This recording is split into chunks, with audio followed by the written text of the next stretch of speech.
Un gang de voleurs de motos démantelé à Yamoussoukro. La police criminelle de Yamoussoukro est parvenue le 26 avril 2022 à mettre aux arrêts un gang de voleurs de motos par l'intermédiaire d'une plainte portée par les résidents de la ville.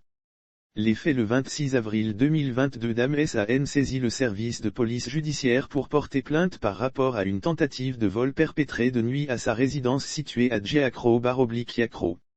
Leur mission est de recevoir les motos volées, refaire les clés et changer les accessoires de moto pour les revendre. Le commissaire principal de police de Bergomissa Bertrand, chef du service régional de police judiciaire, s'est organisé et a mis en place une souricière conduisant ainsi à l'arrestation d'un adolescent de 16 ans nommé Trésor travaillant comme mécanicien. Lors de son interrogatoire par la police, le jeune homme reconnaît son implication dans la tentative de vol de nuit au domicile de la victime.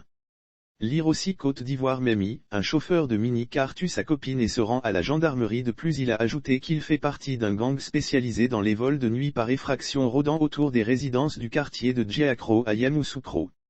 Les membres de ce gang seraient composés d'après ses dires de 6 personnes, tous des hommes, J. Kaoz, Evra, Franck, Manak, Orange et Marc.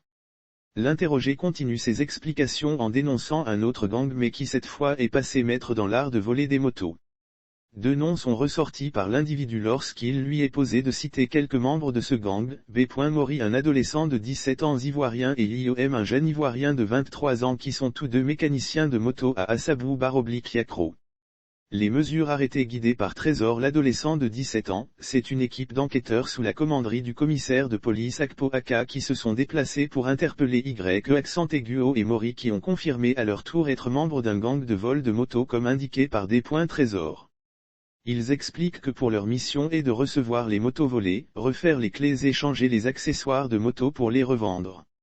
Les 3 suspects interpellés dans l'enquête ont été placés en garde à vue après avoir informé le procureur de tout maudit.